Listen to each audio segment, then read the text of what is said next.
Hello hello hello मेरे प्यारे बच्चों, कैसे हैं आप लोग। आपका आपका स्वागत है आपके अपने चैनल में मोशन बायोलॉजी में।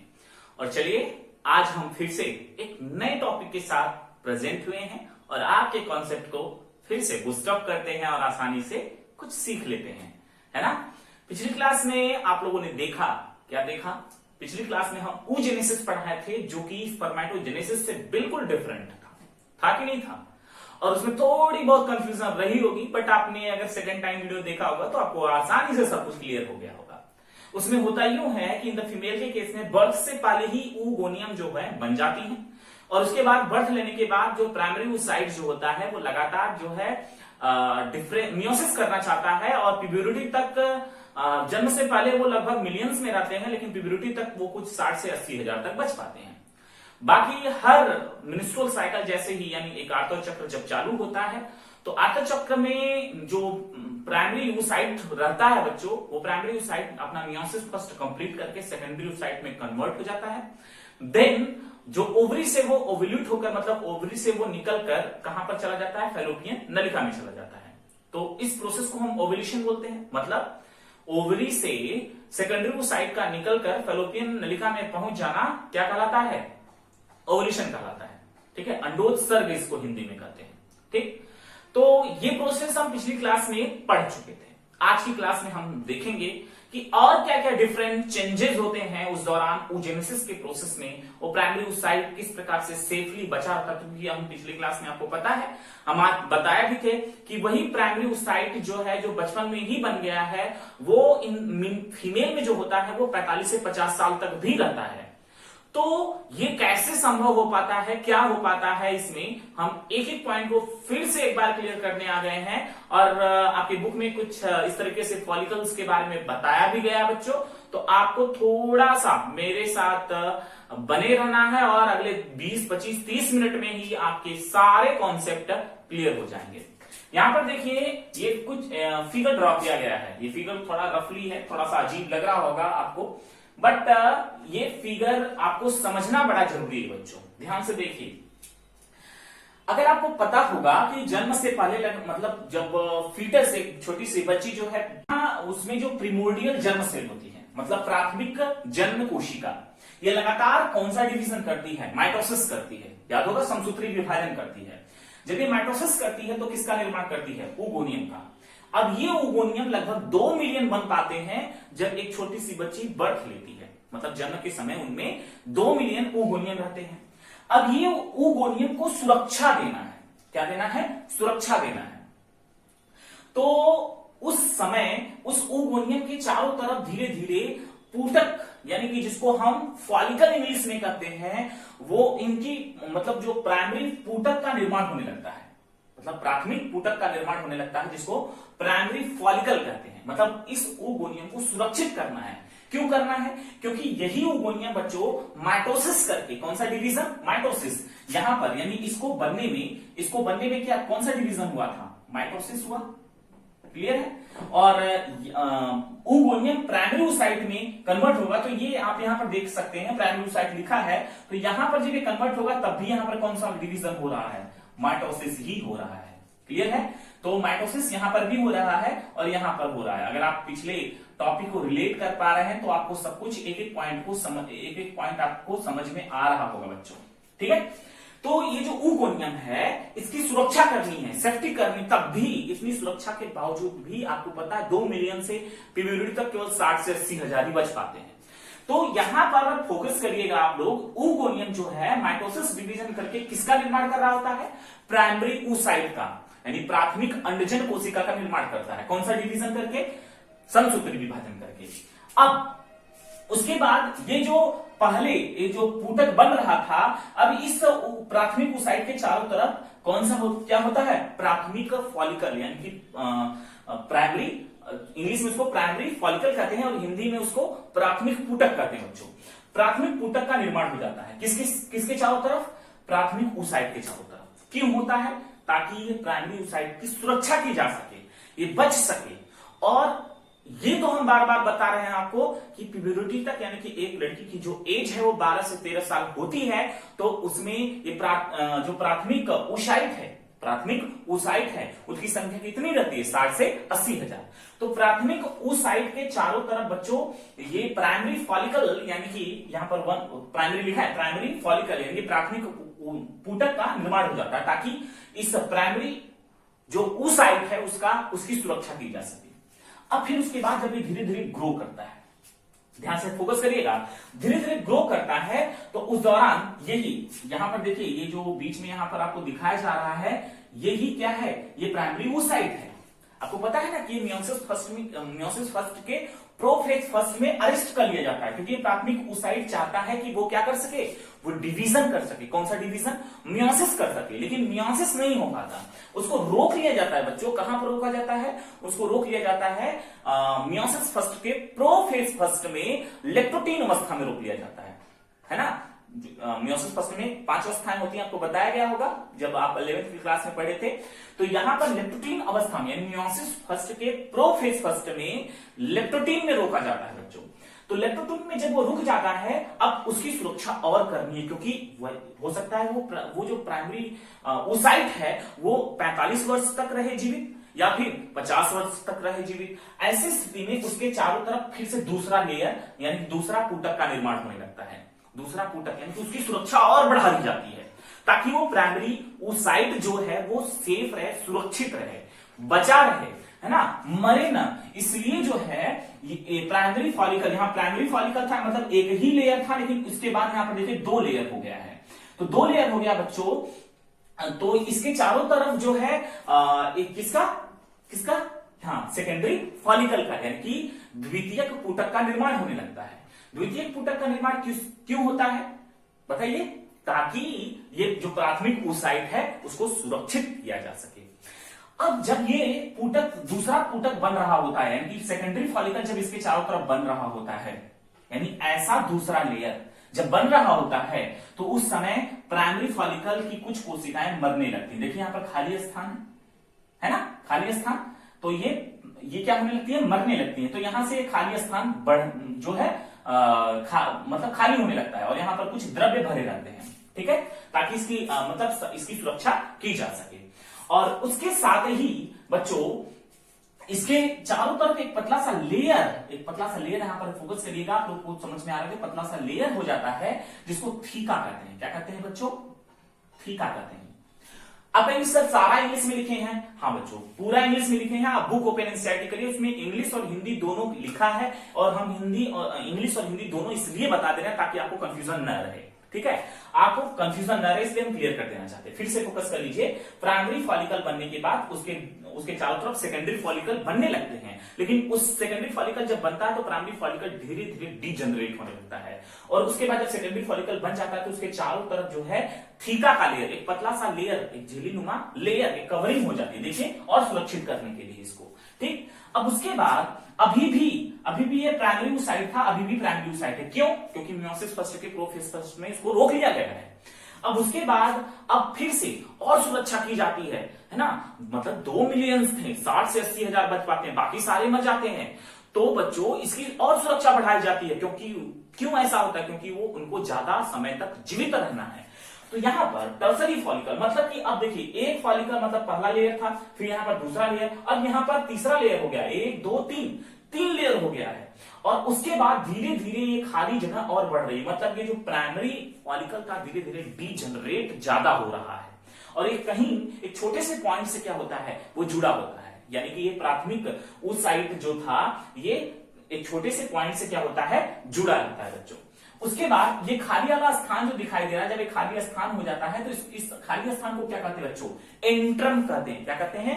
एंट्रम। खाली स्थान को क्या कहते हैं? एंट्रम। यानी फॉलिकल डीजनरेट होने के बाद जब खाली स्थान बचता है उसको हम एंट्रम कहते हैं, ठीक। अब उसके बाद यहां पर देखिए, थीका की लेयर यहां पतली थी, और यहां अगले टर्म में जब इसको और सुरक्षित करना था, तो ऐसी स्थिति में तीसरी फॉलिकल मतलब तृतीय पुटक का निर्माण हुआ। जब इसके चारों तरफ तृतीय पुटक का निर्माण हुआ तो उसके बाद थीका की लेयर और ज्यादा डेवलप हो गई।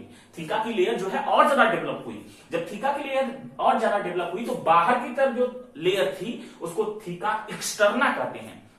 थीका एक्सटर्ना कहते हैं। और जो अंदर की तरफ लेयर थी बच्चों, यहां पर फोकस करिए, यहां पर देखिए जो ये दो लेयर दिखाई दे रही है ना, देखिए primary follicle, secondary follicle, tertiary follicle, उसके बाद दो लेयर और है। जो ये दोनों लेयर है, जो अंदर की तरफ उसको थीका इंटरना और जो बाहर की तरफ उसको थीका एक्सटर्ना कहते हैं। और अंदर की तरफ जो खाली स्थान बन रहा है उसको फॉलिकल कहते हैं। अब बच्चों आपको याद होगा, हमने आपको बताया था कि जब आपका मिनिस्ट्रुअल साइकिल चलता है तो उससे लगभग 36 से 48 घंटे पहले सेकेंडरी oocyte बन जाता है ना, याद होगा ना, यानी मियोसिस फर्स्ट उसका कंप्लीट हो जाता है। तो इसका मतलब ये हुआ कि जब ये टर्सरी फॉलिकल कंप्लीट हुआ बनके सुरक्षा और बढ़ गई है, तो मियोसिस फर्स्ट इसका कंप्लीट हो जाता है और ये सेकेंडरी oocyte में क्या हो जाता है, बदल जाता है ना। तो प्राइमरी oocyte जब मियोसिस कंप्लीट होगा तो किसमें बदल जाएगा, सेकेंडरी oocyte में। तो यहां पर जो ये सेल दिखाई दे रही है कौन सी है, सेकेंडरी oocyte की है, ठीक है। ये कौन सी सेल है, सेकेंडरी oocyte, ठीक। तो ये सेकेंडरी oocyte जो है मियोसिस फर्स्ट कंप्लीट करके यहां पर कन्वर्ट हो जाता है, ठीक है। अब उसके बाद बच्चों अब होगा कि क्या, जब सेकेंडरी oocyte बन गया है तो उसका ओव्यूलेशन कराना है, अंडोत्सर्ग कराना है, मतलब कि ओवरी से वो निकलकर फैलोपियन नलिका में जाएगा।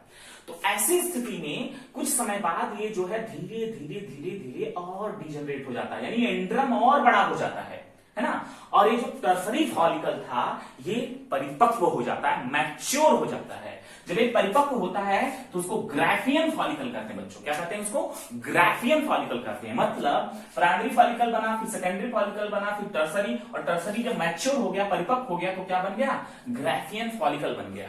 अब ये जो ग्राफियन फॉलिकल है बच्चों, ये पूरी तरीके से इस सेकेंडरी oocyte को क्या कर लिया है, सुरक्षित कर लिया है।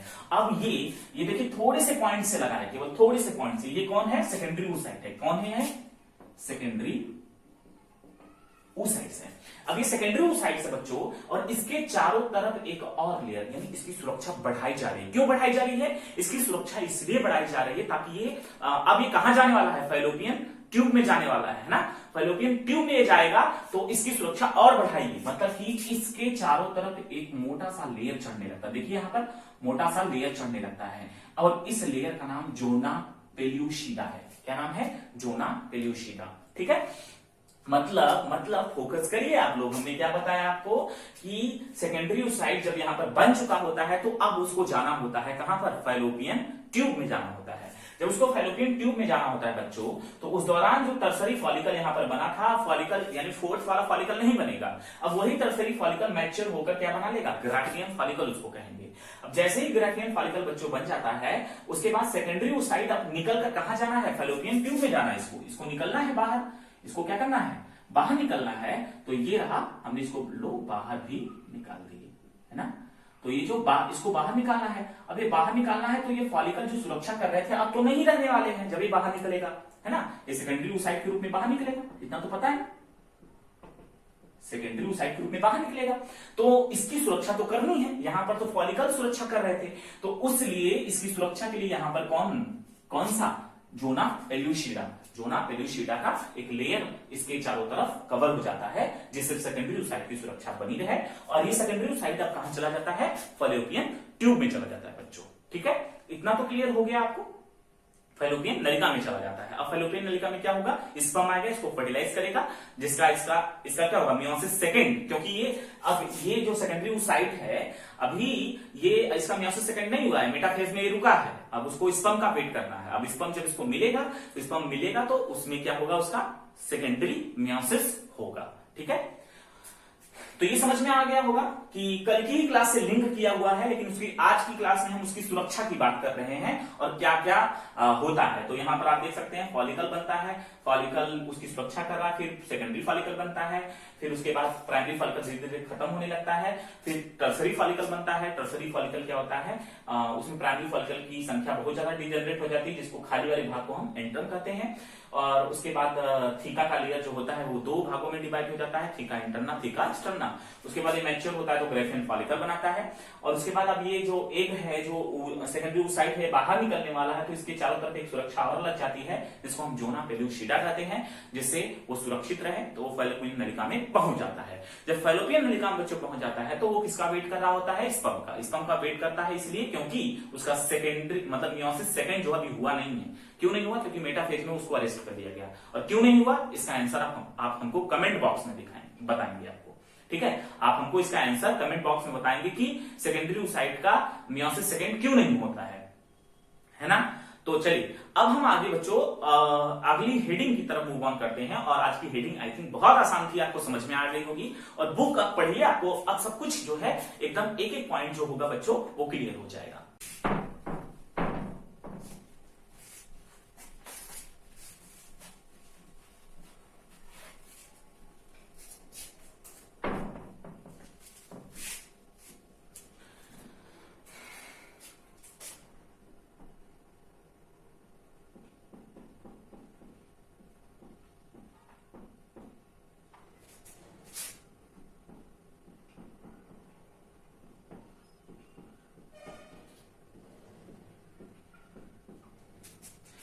अगली हेडिंग हमारी कौन सी बच्चों? आर्तव चक्र, तथा या फिर इसको दूसरे नाम से भी जानते हैं ऋतुस्राव चक्र। इसको इंग्लिश में बच्चों क्या कहते हैं?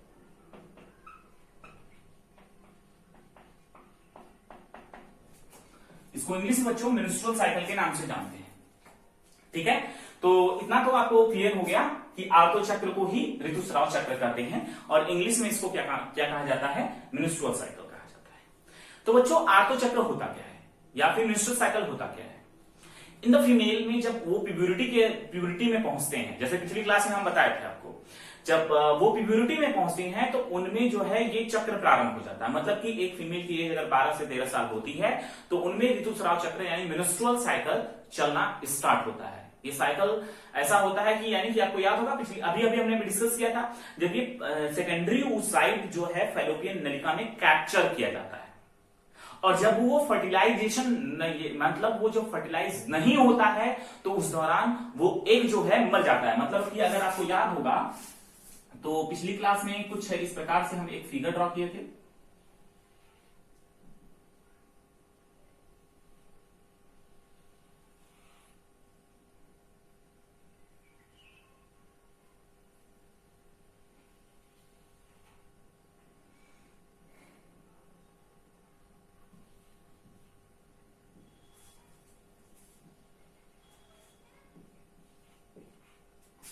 और उस दौरान ये फिगर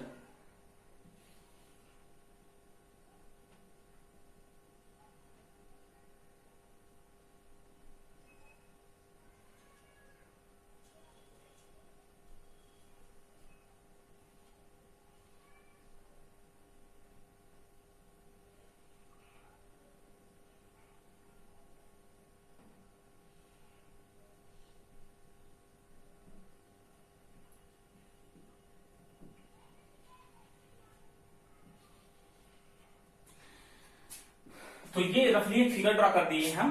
तो आपको याद होगा बच्चों कि मेंस्ट्रुअल साइकिल का जो प्रोसेस होता है,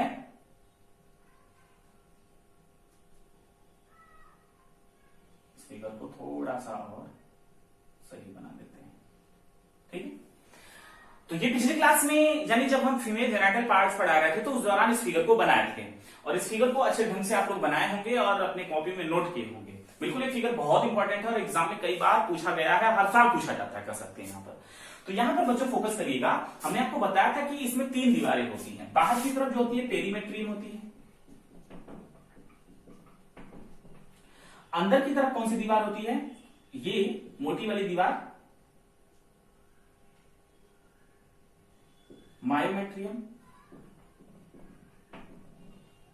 और जो एकदम अंदर की तरफ होती है उसको हम एंडोमेट्रियम कहते हैं।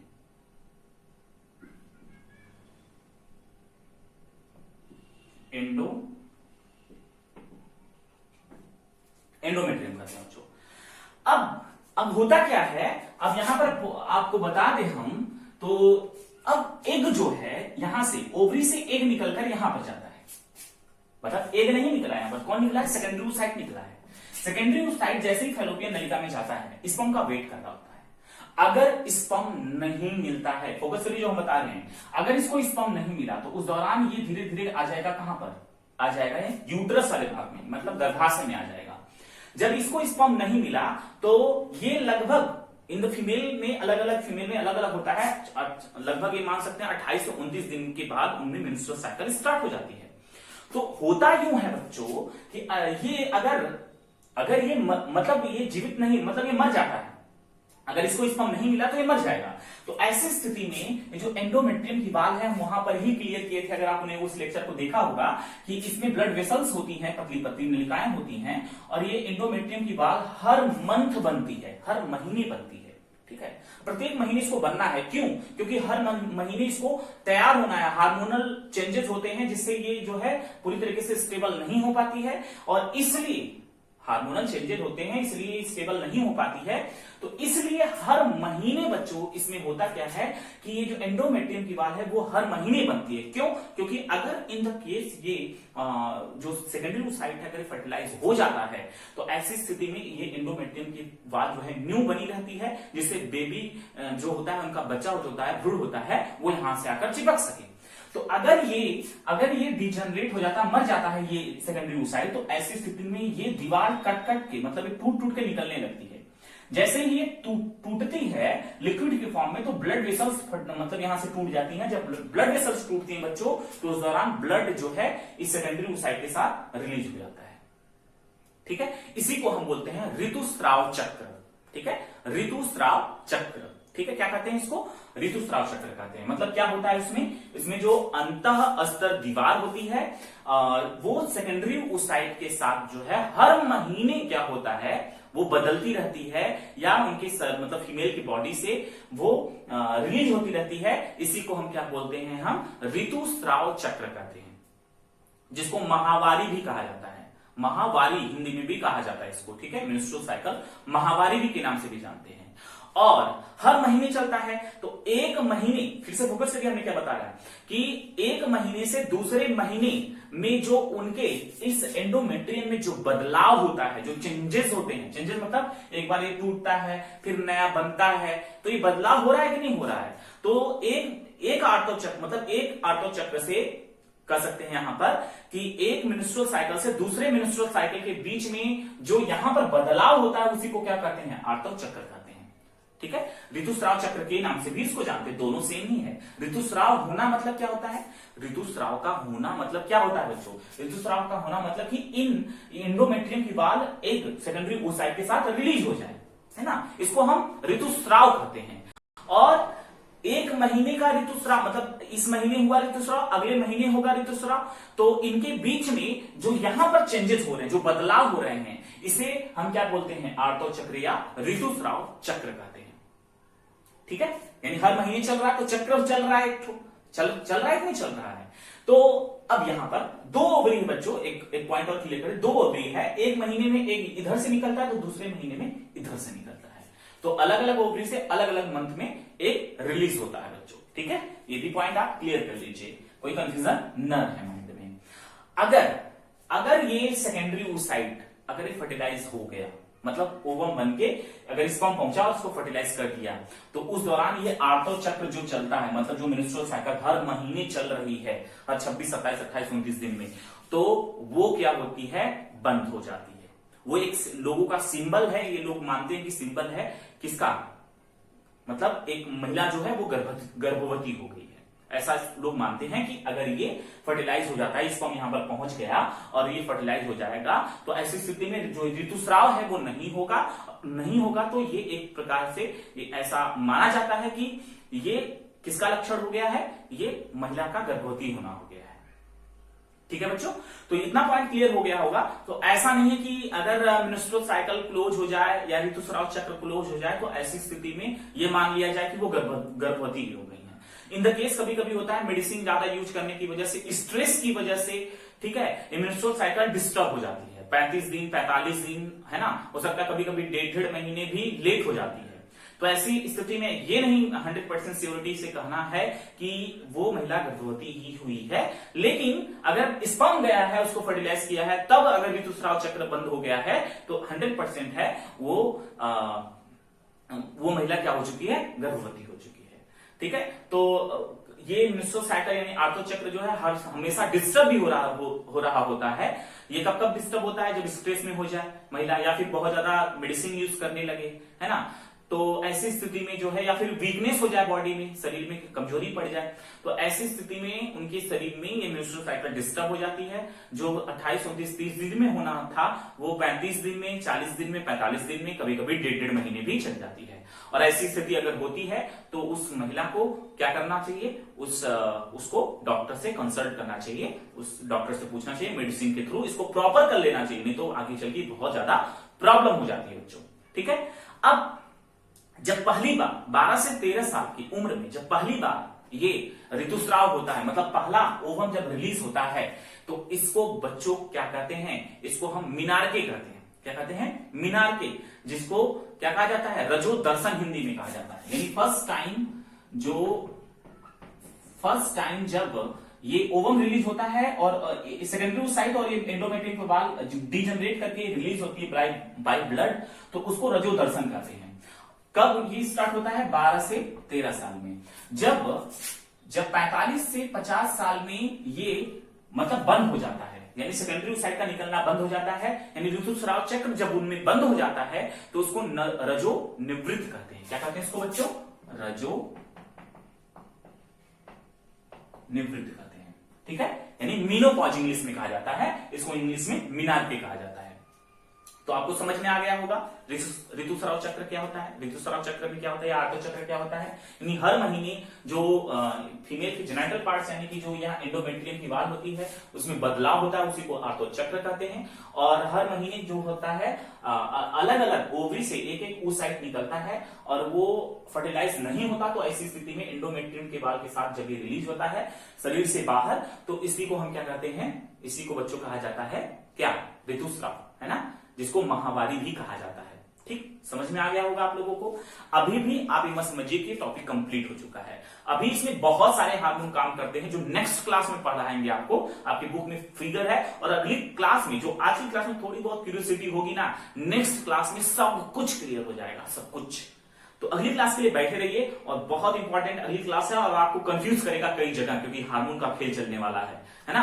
तो फिर अगली क्लास में हम फिर से मिलेंगे आपसे, और आज की जो क्लास थी वो काफी ज्यादा इंफॉर्मेटिव भी थी, और किस प्रकार से मेंस्ट्रुअल साइकिल चलता है, किस प्रकार से फीमेल में हर मंथ में जो है एक एग रिलीज होता है और कहां से होता है, और उनमें जो है ब्लड का रिलीजन क्यों होता है, और आर्तो चक्र के दौरान जो है मेंस्ट्रुअल पीरियड्स के दौरान जो है उनमें जो ब्लड है वो उनके शरीर से बहुत ज्यादा वेस्ट होता है, तो क्यों होता है, इसका जवाब तो कुछ यहां पर मिला होगा, और आगे के लेक्चर में आपको इसका पूरा जवाब मिल जाएगा। ठीक है, तो बने रहिए मेरे साथ। और हाँ, अगली क्लास में हम ये भी बताएंगे कि प्रेगनेंसी के चांसेस कब होते हैं, ज्यादा प्रेगनेंसी के चांसेस कब होते हैं, यानी तो किस दिन में मेंस्ट्रुअल साइकिल आज स्टार्ट होके जब बंद हुआ तो उसके कितने दिन बाद जो है ये चांसेस होते हैं कि वो महिला प्रेग्नेंट हो जाएगी, है ना।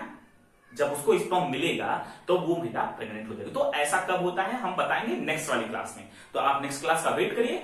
तब तक हम आगे बढ़ते हैं। आज की क्लास के लिए बच्चों इतना ही था, और आपको आई थिंक आज का क्लास बहुत अच्छा लगा होगा और आपने बहुत कुछ जाना आज की क्लास में। तो थैंक यू सो मच, आप हमारे साथ बने रहिए। और साथ में जो बच्चे नए हैं या फिर जो पुराने हैं उनका नोट्स अभी कंप्लीट नहीं है, तो आप टेलीग्राम चैनल पर चले जाइए, या फिर वहां पर जाकर आप motion biology by Angad Yadav search करेंगे, मेरा चैनल आ जाएगा, और वहां पर आप उसको सब्सक्राइब कर लीजिए, और साथ में उसमें 4 चैप्टर के नोट्स हैं, आप उसको कंप्लीट कर लीजिए। या फिर अगर वहां नहीं पहुंच पा रहे हैं तो उससे पहले क्या करना है, सबसे पहले आपको प्ले स्टोर से टेलीग्राम जो ऐप है उसको डाउनलोड कर लीजिए। उसके बाद डिस्क्रिप्शन में जाइएगा, लिंक है टेलीग्राम का, आप वहां पर टैप करेंगे डायरेक्टली हमारे चैनल पे पहुंच जाएंगे। ठीक है, तो आप वहां टेलीग्राम पर पहुंचकर अपने कोर्स को कंप्लीट करिए, और हम जल्द ही बच्चों आप सभी लोग वहां पर ज्वाइन कर लीजिए, क्योंकि हम जल्द ही वहां पर क्वेश्चन आंसर जो हिंदी के क्वेश्चन आंसर की सीरीज चल रही थी, जो अभी केवल इंग्लिश की चल रही है, तो वहां हिंदी के क्वेश्चन हम सेंड करेंगे और वहां पर जो बच्चे आंसर देंगे हम उसका नेक्स्ट वीडियो में उसका नाम अनाउंस करेंगे। तो बच्चों आज की क्लास के लिए जो है इतना ही था। आज की क्लास अच्छी लगी होगी और लाइक कर दीजिए, शेयर करिए, सब्सक्राइब कर लीजिए। लाइक से हमें मोटिवेशन मिलता है, हमें पता चलता है कि इतने बच्चों को मेरी क्लासेस अच्छी लगी हैं, तो प्लीज आप लाइक करके जाया करिए और अपने दोस्तों को शेयर कर दीजिए ताकि वो भी अपनी क्लास को कंप्लीट कर सके। और कोई अगर प्रॉब्लम रही हो आज की क्लास में नहीं समझ में आया तो नेक्स्ट क्लास में तो बिल्कुल क्लियर हो जाएगा बच्चों, एक एक पॉइंट क्लियर हो जाएगा आर्थो चक्र के बारे में। लेकिन फिर भी आज की क्लास में हमने बहुत कुछ समझाने की कोशिश की है। तो आज की क्लास यहीं तक बच्चों, थैंक यू सो मच। चले हम आज, थैंक्स।